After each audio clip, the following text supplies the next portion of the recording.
Hello, it's my pleasure to welcome everyone to today's webinar on strategies to mitigate risk utilizing your hospice PEPR report. I'm Tim Mullaney with Home Healthcare News. I'll be moderating the webinar today. It's sponsored by Home Care Homebase. All right, to give everyone an idea of what's ahead, we're going to start off with a presentation and then we'll move to audience Q&A at the end. So if you're listening in, we encourage you to submit your questions at any time during the presentation. You don't necessarily have to wait until the end. If you have a question, you can submit it by typing it right into the question box, which you should see on the GoToWebinar control panel on your computer screen. For all the attendees, copies of the slides and a recording of the webinar will be made available to you after we wrap up today, so keep an eye on your email inboxes for that. All right, it's my pleasure to introduce our speakers for today. We're joined by Catherine Krause, an associate consultant with the Corridor Group. Catherine is a master's prepared hospice and palliative care nurse who has more than 20 years of healthcare management experience centered on Medicare regulation and compliance. Catherine has worked as a director of hospice quality and compliance with a focus on Medicare appeals, conditions of participation training, data analysis, and creative learning solutions. Also on the panel today is Toby Klinkenbeard, Senior Product Manager, Hospice with Home Care Homebase. Toby has been in the hospice industry for over 10 years, serving in roles from field staff to the executive team, and has been around the Home Care Homebase product since 2007. He was a member of the Home Care Homebase Hospice Advisory Board since its inception, and is now in his third year at the company. All right, so without further ado, I will hand it over to start the presentation. Thank you, Tim, and welcome everybody. Again, this is Toby Klinkenbeard with Home Care Homebase, and we want to thank Home Healthcare News for allowing us to come together and share some of our thoughts and processes around the Hospice PEPR report. Next slide.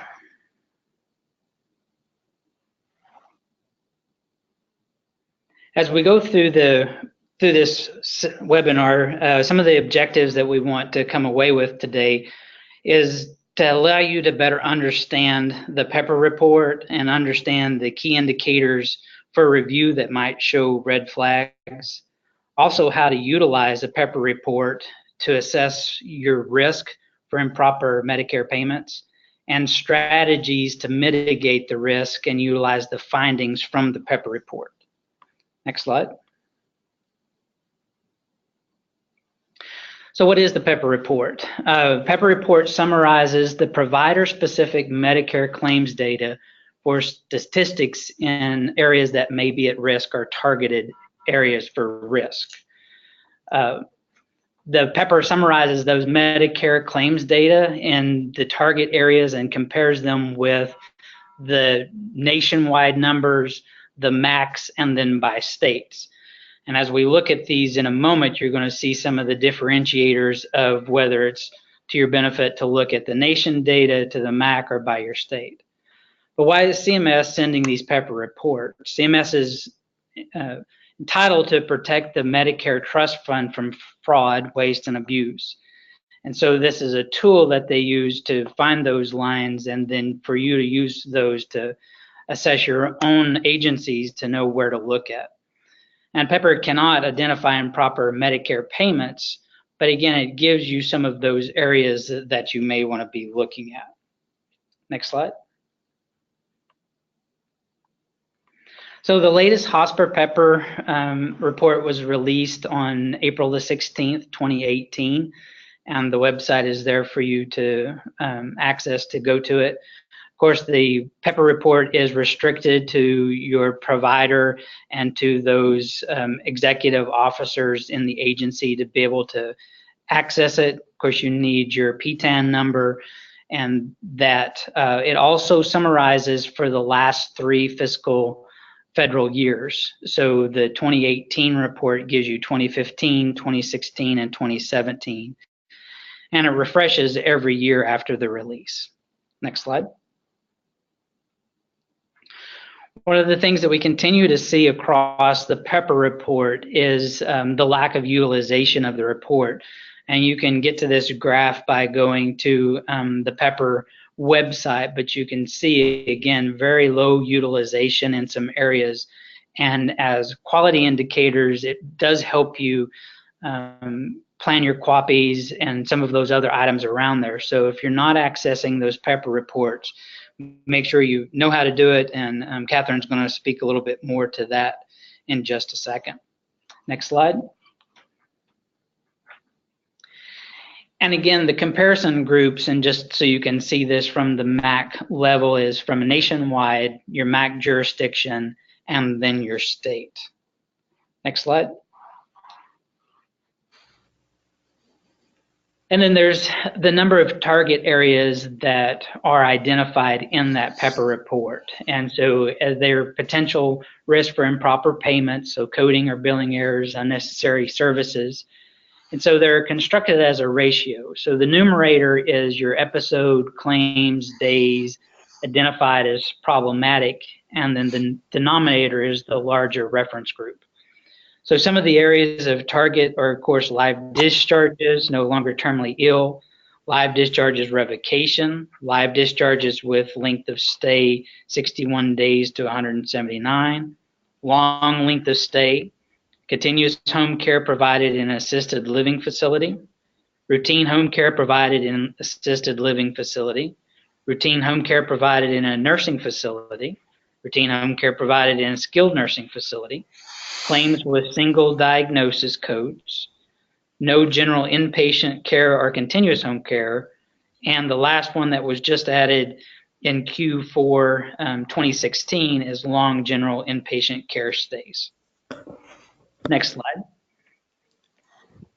At this point, I'm going to turn it over to Catherine to go through some of the compliance focuses and some of the areas to look at on the PEPR report.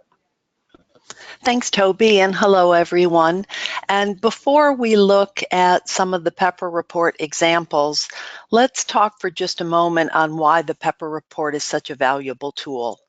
By now, everyone has heard of data mining. We all know that data mining is the use of large data sets, and in this case, Medicare claims data, for the purpose of identifying trends and turning raw data into useful information.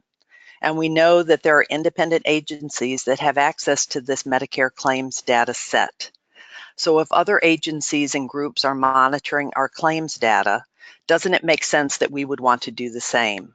So basically, that is what the PEPR report is. It is set up to allow us to compare our numbers with other providers in our state, in our jurisdiction, which means providers that send claims to our same Medicare contractor, and lastly, how we stack up against other providers across the nation. And as Toby said, there are specific target areas chosen. Some of those areas are, for example, general inpatient. We know that there's a potential or a perceived potential for underutilization in general inpatient, in that an OIG study has reported that 77% of all hospice Medicare beneficiaries had no GIP utilization. And we all know that it's a requirement of the benefit that hospices offer all 4 levels of care. So we know there is a potential also for overutilization of GIP, and that hospices billed appropriately, per the OIG study, about $250 million for GIP stays. So what that means is that claims review has shown that not all GIP days billed met the intensity of service requirement for GIP. So it's important to remember here that that does not mean that a GIP recipient is not hospice eligible. It just means that the dates of service billed potentially did not meet Medicare requirements. And I say potentially because it's all about the documentation, and we're going to try and focus a little bit on that today. Because at the end of the day, we never know for sure regarding eligibility. If you are wearing a medical record review hat, then all you see is the documentation. So that's the only thing you have to go on. You don't get to see the patient or have conversations with the staff that's caring for them. It's all about what is written in the medical record.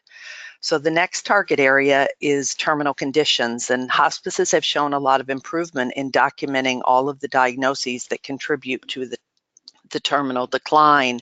And bear in mind, it's important to remember that if a diagnosis is not listed as related to the terminal condition, you cannot use it to prove eligibility, and that has been held up at the ALJ level. So it's a very important indicator. Correctly coding diagnoses on the claim and IDT care planning that includes a conversation about prognosis and what is contributing to that prognosis is also very important.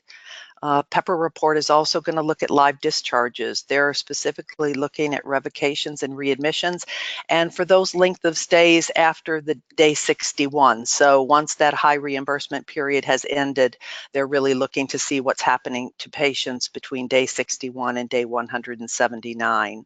Long-term care, certainly with a risk of overutilization there, and thinking about what percentage of our census represents our long-term care patient population.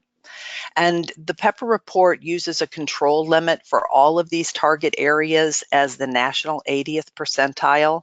So basically, if 80% of all hospices score higher or lower than you, then that is what the Pepper report will indicate as an outlier. And we're going to talk a lot more about that. Next slide, please.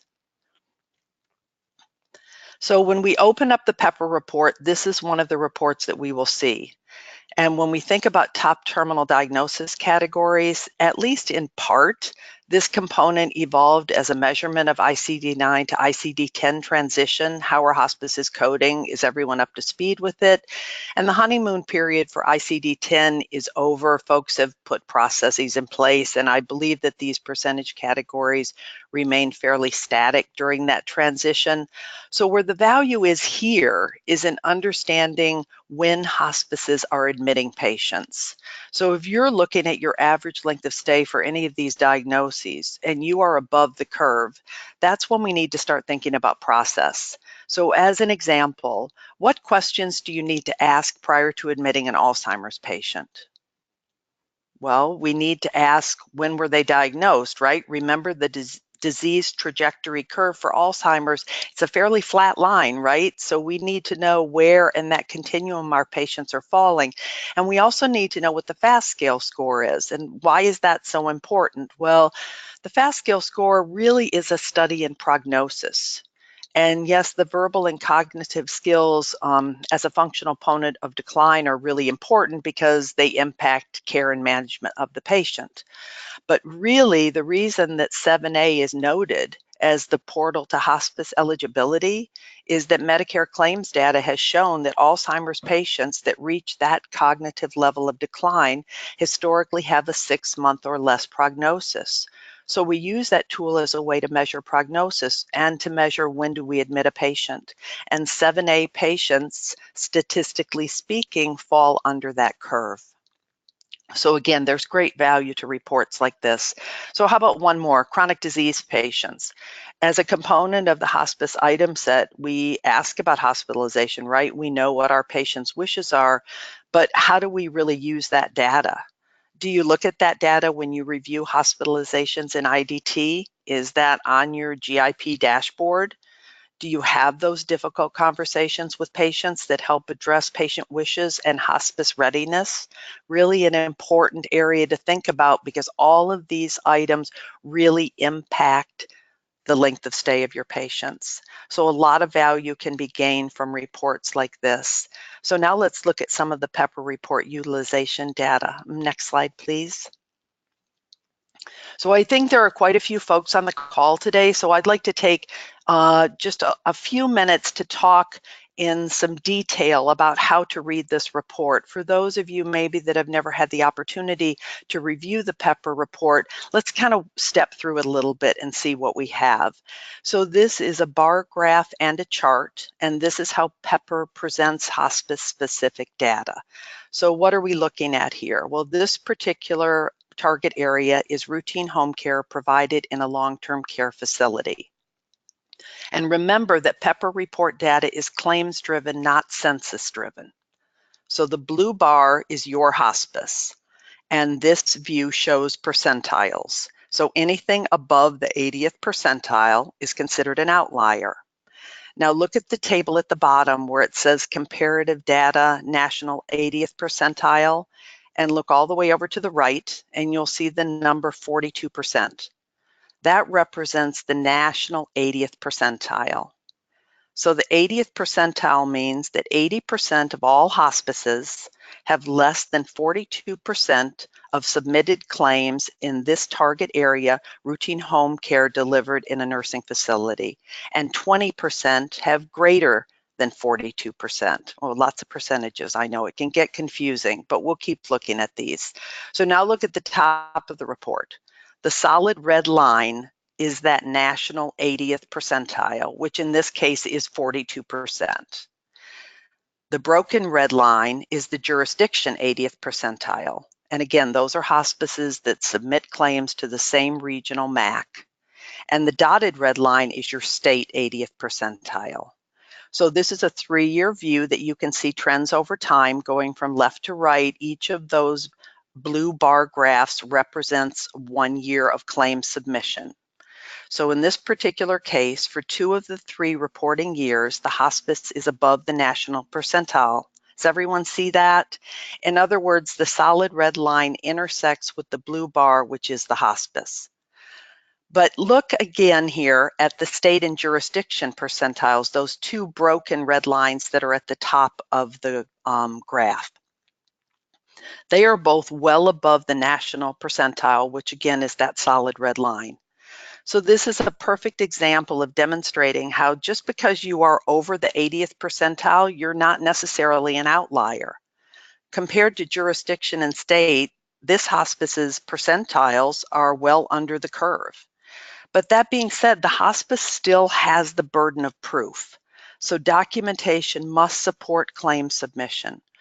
So if your percentile is high in this target area, what do you need to do? Next slide, please.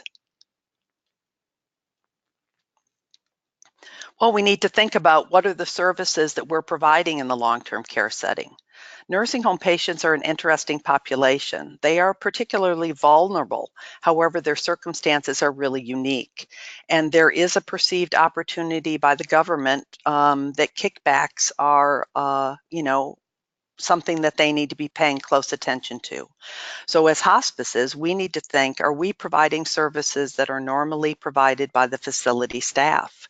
Or are we providing services that extend beyond the care of the hospice patient? Dually eligible patients are definitely under the microscope, and we have to ensure that our processes and our documentation are delineated clearly in the patient's plan of care. What services does the hospice provide, and what services does the facility provide? And are the services provided unique to care at the end of life? The OIG is looking really closely at duplicative services. So what is the hospice providing that could not be provided by the nursing home staff if the patient was not enrolled in hospice? An example of that might be pain management. The facilities have very specific protocols regarding PRN medications. So are we certain that our patients are getting the care that is identified in the plan of care, including medication administration?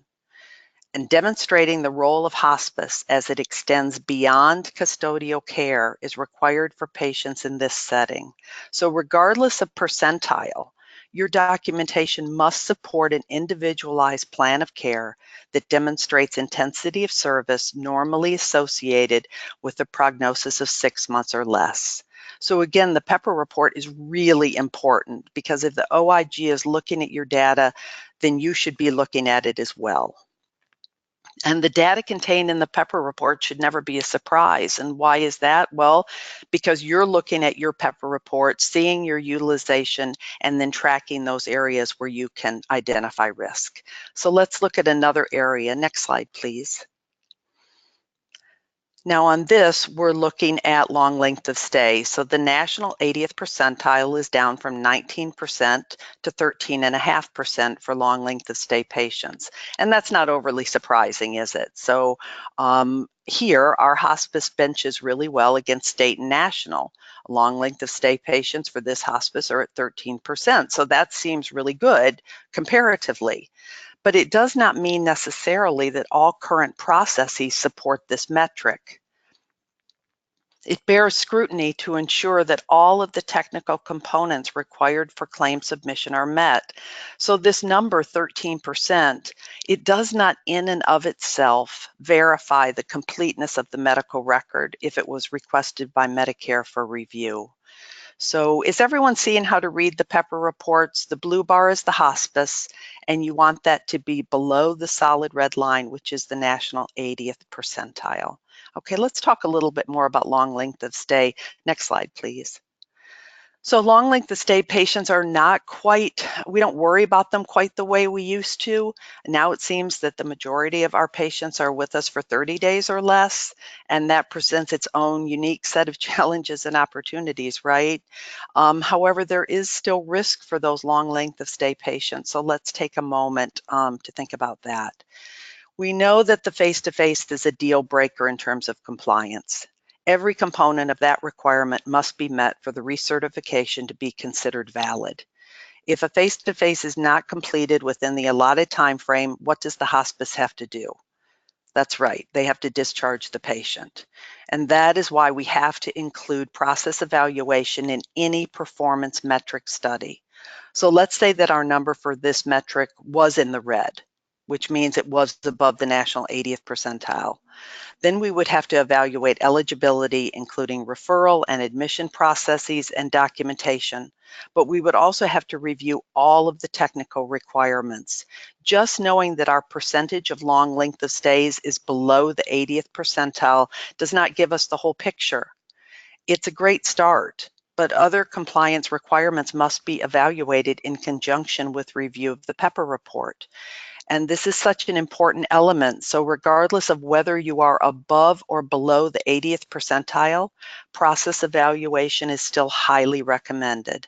So if the face-to-face is the #1 deal breaker for long length of stays and recertification, then what else? Well, #2 would have to be the physician narrative. So let's think about that for a moment.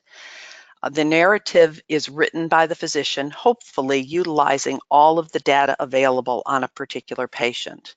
But if it is not, then we have to ask ourselves, why not?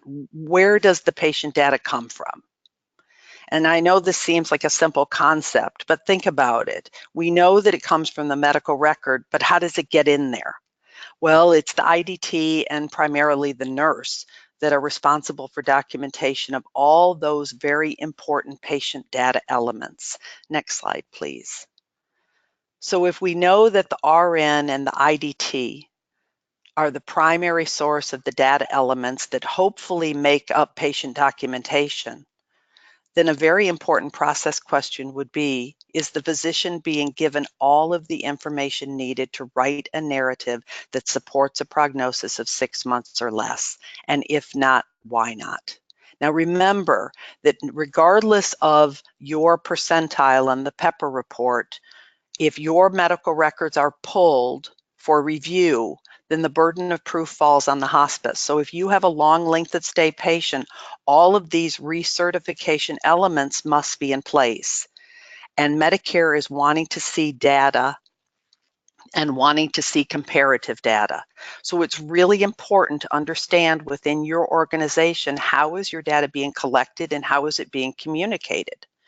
When you're in IDT or when you're documenting in your medical record, are you using language like more fatigued tires easily? It's very hard to write a narrative around subjective data. Or are you saying eating, reaching, and speech are severely exertional as evidenced by, in this case, maybe heart rate greater than 100? That gives us comparative biometric data that is measurable over time. So which do we want to see in our record? Do we want to see subjective data or physical ability measured by symptom manifestation? So 2 things here. The physicians can't document what we don't provide for them. So we have to make sure that we're giving our physicians good data. We also have to ensure that if we are giving the physicians good data, that they are using it. So that may be an educational opportunity as well. And also very important, and I see this all the time, I do a lot of medical record review, and it is amazing to me always how data is used inconsistently. And what I mean by that is the biometric data changes are what demonstrate decline, but they should not change across an admission or a recertification. In other words, the nurse, the physician, the nurse practitioner should all be documenting the same FAST scale score, the same PPS, the same weight, upper arm circumference, unless, of course, there is a valid explanation, which is documented as evidenced by. Conflicting data is one of the top denial reasons. So in your audit process, pull a face-to-face, pull a nursing recertification note, and pull a physician narrative, and include that in your audit trail where you're looking at these biometric data points and ensuring that there's no conflicting information from one to the next. And remember also that you're writing your notes for someone that does not know your patient. And that is such an important concept. So if you are an IDT and talking about your patient, remember that what you say is very likely to end up in the physician narrative. Your assessment report must be supported by the clinical documentation in the medical record. And if your patient's record does get pulled for medical review, each note must stand alone. The individual that is reading the medical record does not know your patient, they are not familiar with your hospice, your community, and they do not know you. They don't know your dedication to your patients or your visit structure. They don't know anything about that. So if you do not tell your patient's story within your documentation, then the medical record reviewer will have no way to know it. So what does that mean? Next slide, please. So we hear all the time about telling the patient's story, and what does that actually mean? Well, the process of demonstrating eligibility begins at admission. And if we want to use comparative data, then we have to have data to compare, right? So this is becoming more important because the data is what tells the story. At the MLC, I guess it was 2 weeks ago now, I attended a pre-conference session about risk. And I heard it said from someone that is very respected in the hospice industry that the LCD guidelines are no longer treated as a safe harbor by the government. We must tell the story. And for those of us that have been in hospice for a long time, 10 to 15 years, we remember putting pen to paper and telling the patient story. And it's not that we're necessarily going back to that, but we certainly are using the data to tell the story. So if we're going to use data, then when does that data collection begin? And it has to begin on admission. So think about someone maybe that you haven't seen for a long time, maybe somebody you went to school with and now it's years later, you run into them at let's say you go to your class reunion, your spouse is with you, and later when you talk about your evening, you say, I cannot believe how much so-and-so has changed. They look so different from the last time I saw them. And your spouse, who's never seen them before, says, oh, really? I thought they looked great. For you, there is a comparison. In your mind, you remember them as you knew them in high school. To your spouse, there is no comparison. Well, it's the same with a hospice patient. If you do not get a weight and an upper arm circumference on every patient on admission, then how can you say at recert, this patient has lost weight? It becomes anecdotal, right? And we want quantitative data.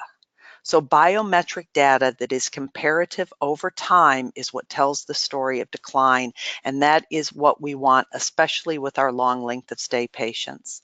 Making the case for recertification becomes much less complicated when we have good data. So let's look at another one. Next slide, please. Let's talk about GIP for a moment. And let me just ask, is everyone clear on how to read these graphs and interpret percentages and percentiles? Because that's really the first step in understanding how we need to approach process change, is where we fall with these different percentiles. So let me just ask you, is this hospice above or below the 80th percentile for dates 10/1/16 through 9/30/17? So I'll give you just a second to look at that. And yes, you are correct. They are above. So the blue bar is taller than the solid red line. And if you're still unsure about how to read these reports, that's perfectly fine. Just pose a question and we can talk about it at the end. So initially, the OIG was focused on hospices that did not provide any GIP or continuous care. And now that metric has really evolved to include those patients whose GIP length of stay is greater than 5 days. So how many hospices have GIP stays greater than 5 days? It sounds like a long time, but in 2013, they did a study, the OIG, and they determined that 1/3 of all patients, or all GIP stays, were greater than 5 days. So as a component of that study, they also concluded that hospices inappropriately billed Medicare for over $250 million. So I remember when hospice was considered budget dust, but those days have long gone, right? Next slide, please. So we begin with the definition. There we go. What is general inpatient? And this slide includes the regulatory language written by CMS. All of us are familiar with this. We know it by heart. But if you are put under medical record review, this is what you will be held to. So again, the burden of proof falls on the hospice, and your documentation must clearly demonstrate that these requirements are met. Next slide, please. Okay. I recently visited a hospice with a 30-bed IPU, and they were concerned because so many families had registered complaints.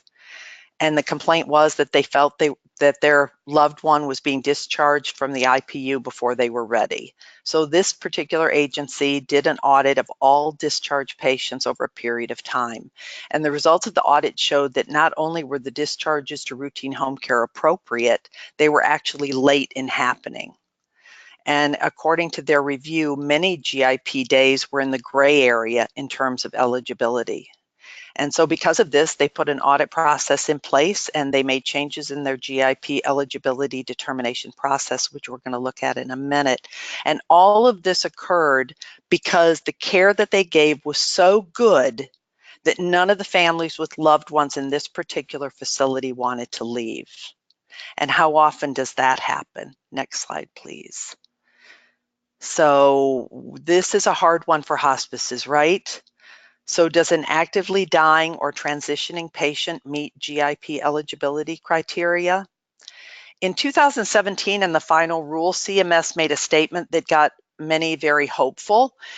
They said that they wanted to look at potentially avoidable transitions of care in the last 7 days of life. But as far as I am aware, there's been no further conversation on that by CMS. So this remains a double-edged sword for hospices. We know that our patients are transitioning. We are not sure that they can survive the transfer of care, but know absolutely that a patient's level of care must be supported by the documentation. So this has been and continues to be a gray area for hospice, and many hospices have found it to be very helpful to have a contract in place that allows them to bill for a routine home care day under these very fragile circumstances. So no real answers there yet, but certainly things we need to look at and think about. Next slide, please. So what is it that we need to document for general inpatient stays? Well, this slide outlines exactly what CMS expects for GIP documentation. So include all of these elements in your audit process. We don't really have time today to get into the fundamentals of good documentation. So if you have any questions about what data is required for any of these areas, please just pose a question and we can chat later or offline. But use this in your GIP audit process, especially for your long length of stay GIPs. Next slide, please. So the IPU audit that I mentioned, this was the outcome of that audit, and they created a GIP eligibility determination tool, and they use it for every single GIP admission. And that tool includes some of the elements listed here. Remember that the PEPR report includes 3 years of claims data, which means that if this level of process is not standard work, And that's kind of the new buzzword, right? Standard work. So meaning that things are consistently done by all IDG members, including our physicians, a very important part of our IDG and an extremely important part of general inpatient documentation. That those patients that are in GIP right now in your hospice, their data is going to be appearing on your PEPR report for the next 3 years. So that's a huge risk moving forward, right? If you consider the extent of ongoing and the potential post-payment review scenarios, which we are going to talk a little bit about. So if you're not doing this and documenting this way and looking at eligibility determinations consistently across your entire census, then you need to start that process today and use this as a best practice process for all your GIP admissions and incorporate this process into care planning. So next slide, please. Speaking of the care plan, the care plan is a really important document, and not only is it, revenue sensitive and that it needs to be included for any medical record review process, it's also a document that should reflect the unique care of the patient. And remember to update it with all patient changes, specifically if the patient has a change in level of care.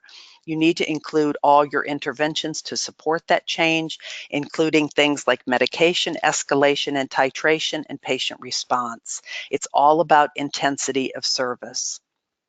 And our documentation has to show that for each day of GIP. As I'm sure you guys are aware, each day of general inpatient is evaluated independently in terms of meeting intensity of service requirements. So I think now everyone's starting to see the value of the PEPR report and the data it contains. So I'm going to turn it back over to Toby, and he can talk about how some of you may have access to this data through your EMR system. Next slide, please. Catherine, thank you. That was very informative of learning how to look at the PEPR report, understanding areas where you may draw your attention to, but also, again, ultimately, is your medical record needs to support those areas of review. One of the things in Home Care Home Base is the PEPR reports are yearly produced, but in Home Care Home Base, you can see those PEPR reports on a monthly basis. So over on the right-hand side of this dashboard, you can see that the benchmarks are there. They're loaded with the national standards, but you can modify those based on your jurisdiction or your state as needed. And again, you can see the solid line is where you are as an agency, and the dotted lines are your benchmarks. And as you move again through your months, you can see where those areas go and potential areas for maybe additional review or additional copy items. So that was great, Catherine. Can you help us do some more understanding the risk and some of the TPE that's out there today? Next slide, please. Thanks. Well, we're going to just talk briefly about the changing landscape of hospice medical record review. I think everyone's familiar with the ADR, which is a prepayment review, and there is a new prepayment review model, which is called the TPE, or Targeted Probe and Educate. And at the MLC, there were hospices reporting that they were under TPE review. So we'll talk just a little bit about that. It is out there. I think it's fairly rare that hospices are seeing this, but who knows? It may blossom into something that is impacting a lot of agencies. So we go from ADR to TPE, and then once we hit the MIC, which is now combining with the ZPIC to form the UPIC, I can't say that without laughing. We're now entering into the arena of post-payment review, and this can be a bit daunting to think about. So that is why understanding how your organization is seen from a claim submission perspective is so important. Through putting together compliance audits and claims data reviews and using the PEPR report, your organization can proactively mitigate risk. You review the data, and based upon your review results, you put process in place that will hopefully bring metrics back under the curve and help with your documentation so that if records are requested, you can have confidence of a high level of compliance with the required elements. So as you move up this ladder of risk here, the intensity of scale for the hospice increases. And it's also important to consider that these oversight agencies are authorized by CMS to request and review patient care and organizational documents. And your response to these requests is always one of compliance. This part of the process we have no control over. We argue and we appeal, absolutely, but the due process is one of statute. So we can't fight that, but we do have control. And our control over this risk process and how best to mitigate it is in our ability to manage the patient in a way that meets and exceeds the requirements set by Medicare. That is where we ultimately win this game. Not that it's a game, but win this process. Even if it seems that our victories at the ALJ, I'm going to fight this to the end, and we should absolutely argue, appeal, and take it as far as you need to, because we're caring for dying patients and we recognize that. But wouldn't it be lovely if we didn't have to do it in the first place? So our victory is actually at the patient's home. That's when we get it right and it puts us ahead of the game. That's where we assess and we document and we pay attention to the technical requirements. And that's where we really start to put together a robust process that's going to help us mitigate all of these little blue circles here on this slide. So next slide, please. As we said, this is the new kid on the block. It's a prepayment audit model. And again, the MACs are looking at billing practices, which is exactly the same data that's in your PEPR report. The interesting thing to mention about the TPE is that if your hospice is targeted for this level of review, it will come to your organization in the form of a letter. It will come by snail mail. So in this digital age, it becomes very important to know, where does your mail go and who opens it? Because the clock starts ticking as soon as the letter is mailed. So very important to understand. Next slide, please. So these are the current TPE target areas, and these categories look very familiar now, don't they? See the value in knowing what your claim submission patterns say about utilization? It's a lot easier to open up a PEPR report than it is to respond to a government oversight investigation. Next slide, please. So just to mention this briefly, because it is, I think, important to understand the teeth behind these different levels of oversight. The False Claims Act is all about fraud, and specifically fraud with intent. So there is no real pattern to how this might unfold, but in many cases, the ZPIC or the UPIC is the first step in a false claims investigation.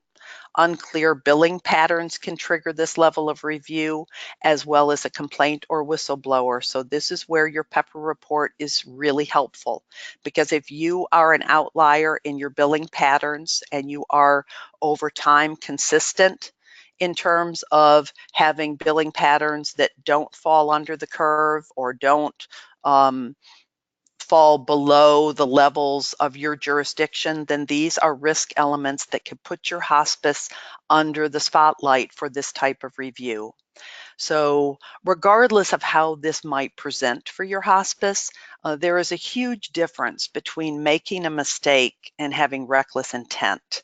So just to sort of clarify a little bit, if you had an independent contractor review and an overpayment was discovered, and there's no reckless intent, then basically the hospice pays back the dollars, they comply with all the review findings, which includes some due diligence, and business continues as usual. So that's more of an administrative type of, it's not an easy fix, but it's certainly something that's manageable because you didn't mean to do anything wrong, it just happened, and those kind of things happen, and the contractors understand that.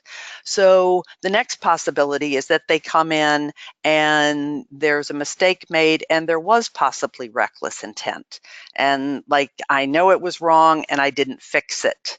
And that's the conclusion that the OIG draws. So that's more of a civil level of concern. And so with that, there's going to be a much higher level of due diligence for the hospice organization. And then, of course, the last level would be the Department of Justice coming in, because now we have what they call reckless intent plus deliberate acts. And these are the bad actors. This is no one on this call today, but these are the folks that are billing for patients that don't exist. And unfortunately, there are some out there. So that is a criminal element. So just to understand a little bit about how the False Claims Act works and how it is enforced by these oversight agencies. But the OIG's stand on this is really an important one, and their statement is that an overpayment made by a hospice is the sign of a healthy compliance program. So their understanding is, yes, we get it. People make mistakes. You realize it, just make it right. So the message here is simple. Audit your processes on a regular basis as part of your compliance program. And when you discover an error, make it right. And the Pepper report is certainly a really good place to start to help to gain the data that you need to be able to put these types of processes in place. Next slide, please. So CMS has clearly delineated some of the expectations it has for how a hospice program that is billing Medicare will operate. So when you put together an internal audit process as a component of your compliance program, these are 5 elements that you will want to include. There's many other ones, but these are really specific to what we've been talking about today. And doing this will keep you in good stead, as clearly your intent is to get it right. And if a mistake is made, with this type of process in place, it will be identified timely and then managed appropriately, which is all anybody is asking for. Next slide, please. So what do we do? Well, if you're thinking right now, I want to make sure that organizational process meets or exceeds compliance standards, but I don't know where to begin. Well, step 1 after this call is to go online and download your Pepper report, since we know that less than 50% of hospices review their Pepper report. And when you're reviewing it, if, for example, your percent of GIP stays greater than 5 days is higher than you thought, then you need to ask why. And it's real important to ask why in terms of drilling down to finding root cause, because you want to understand what actually is the issue. Where do I need to put effort and resources to fix this to get back on track, instead of just starting with the problem that our patients are in the hospital for too long. We need to make sure that doesn't happen. So we need to drill it down. So the first question you might ask is, why do I have a high percentage of GIP patients with the length of stay 5 days or greater? And the answer might be, well, because our patients are coming to us much sicker. Well, why is that? Well, the answer again might be because we're admitting them and they die in the first 30 days of service. Our population, has changed. And say, okay, well, I understand that, and you're right. We do have a very high short length of stay population, but why does that make them eligible for GIP? Well, the nurse says that they're eligible and that that's the care they need to receive. Okay, well, what is going on with the patient that makes the nurse feel that GIP is the appropriate level of care? Now we're starting to drill down and understanding root cause. And so maybe IDT needs GIP education. Maybe the patient is having existential pain and fears death. Maybe it's because this is a patient with a chronic disease process and they've always gone to the emergency room in the past, right? Remember that disease trajectory for chronic disease and the stair stepping. All of those are little exacerbations and hospitalizations in many cases. Maybe the family is panicking and wants something done now.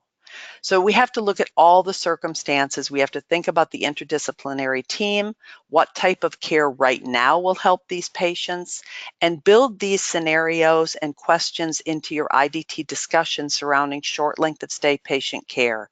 It doesn't mean that you don't provide GIP. It just means that you make a decision that's based on data and you document accordingly. Next slide, please.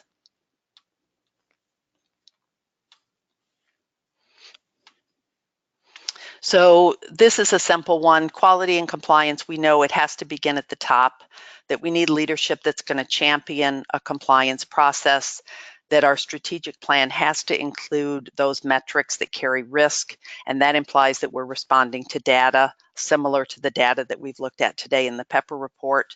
And whatever those key performance indicators are, they need to be the worst kept secret in the organization. Everybody needs to be aware of them. There are lots of really important indicators to measure in hospice, but if your claims data indicates risk areas based upon national or jurisdiction, that is really where you need to begin, or at least to include those in your KPIs. And again, just because you're an outlier in one area does not necessarily mean that you need to change process. That's why you need to conduct internal audits to understand where the strengths and opportunities lie. And very important that everyone understand what is expected of them. Again, standard work, teach, support, and hold people accountable. And you can't really hold your staff accountable for a process that hasn't been taught and supported and built into practice. And then most importantly, we need to share outcomes. So if you are an outlier, don't panic. Think about your organization and any changes that maybe you've had within your organization. Has your patient population changed, referral practices or internal changes, and evaluate process. And the final recommendation is that whether you are an outlier or not, review a sample of records on a regular basis and include these Pepper elements, and also include those technical elements that are required for billing. So with that, I'm going to stop talking now and turn it back over to Toby. Thank you. Next slide, please. And as we wrap up, it's just, again, important that as you look at the data and the information that you're going to look at, that's publicly reporting, the Pepper reports, all of those are somewhat of that post-review, post-mortem review. So your EMR vendor should have those pieces of information for you to see monthly, daily as you're going through. So you can look at those outliers, make those determinations of quality review, and are you documenting appropriately? Are you in your correct processes and as you're going through? So again, we would like to thank Home Healthcare News for allowing us to be a part of this session, and I'll turn it back over to Tim to close us out and for asking any questions. Last slide, please. Great, thanks so much, Toby and Catherine. That was a great presentation. We'll transition over to audience Q&A for the last 10 minutes or so. I'm already seeing some questions coming in. Thanks for submitting those. If you have a question and want to submit it, you can do so through the GoToWebinar control panel, which you should see on your computer screen. We are getting some questions about whether the slides will be available. Those will be coming your way after we wrap up today, so just keep your eye on your inbox for those. All right, Catherine, to start out, we have just a basic question. How do I access my Pepper report? Well, that's a really good question. And if you get online and go to pepperresources.org, and then just scroll down to where it says hospices, and you click on the Pepper Resources portal. From there, you'll be prompted to enter different information. Toby talked about some of that information. You'll need your PTAN number and some other organizational information, but it's pepperresources.org, and that's where you get started with that. Great. Catherine, can you explain again the difference between a percentile and a percentage? Well, to calculate percentiles, so we have our target areas, and if you take all of the percents for a particular target area and you order them from highest to lowest, then the target area percent below which 80% of all hospices fall is identified as the 80th percentile. So every hospice has a unique percentage for all of these target areas. And if you were to list them from highest to lowest, you would find that point where you had included, let's say there were 100 percentiles in a list, the 80th percentile from the bottom or the 20th down from the top, that would be the 80th percentile. Now, the 80th percentile is a way for you to compare across hospices, and that's the value of it. So everyone is able to understand where they fall in relation to one another. But the 80th percentile, as in the example of the routine home care, was 42%. So it's always going to be a unique percentage, but it represents 80% of all hospices. I hope that's clear. I think so, thanks. We've got a question here from a provider that has a patient population that's mainly in SNFs and believes that that's what puts this hospice well above the national 80 percentile. Wondering if there are, I guess, how that affects this hospice and if there are sort of exceptions made for various hospices depending on the particularities of their patient population. Well, that's a really good question. And I think the simple answer to that question, not that there is a simple answer, but the foundation of it, again, it all goes back to what services are being provided for those patients and how is the documentation being completed. And if you are meeting all of those elements that we discussed when we talked about routine home care in nursing facilities, then you can have confidence that even if your numbers show you as an outlier, if those records were pulled for medical review, that everything would be in place in terms of sort of checking all of the boxes for compliance and documentation for that patient population. So it really boils down to not so much where the patients are, but how are we documenting and how are we demonstrating that hospice is appropriate for this patient and that the patient has a prognosis of 6 months or less. That's what the oversight agencies are looking at. And Catherine, this is Toby. I would say, again, you're looking at, are your contracts there? Are they up to date? Are they correct? Are you going in yearly and doing contract reviews? All of those pieces that, again, are saying, yes, the care that's being provided there is the right and appropriate care. So I think that's a good call out to say all of those pieces and components are being done. And as long as you can explain it and you're doing it right, then you should be okay. Absolutely. Thanks. I have a question here. Who should be reviewing the PEPR? Who should be in charge of that and deciding about next steps for addressing issues or process changes?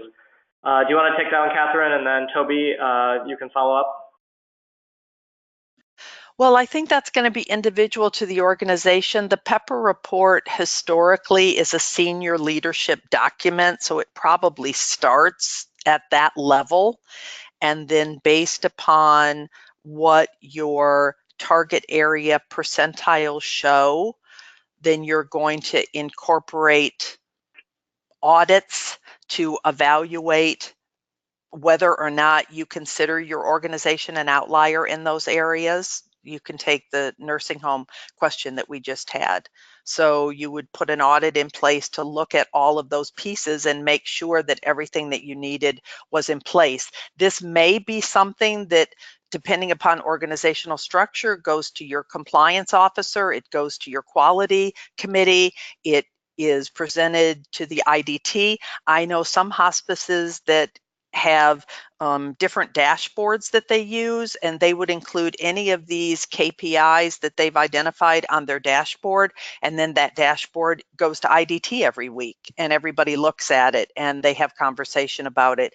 So again, these are decisions I think that start at the top and then they trickle down so that everyone's aware of what is it that we need to be thinking about and working on.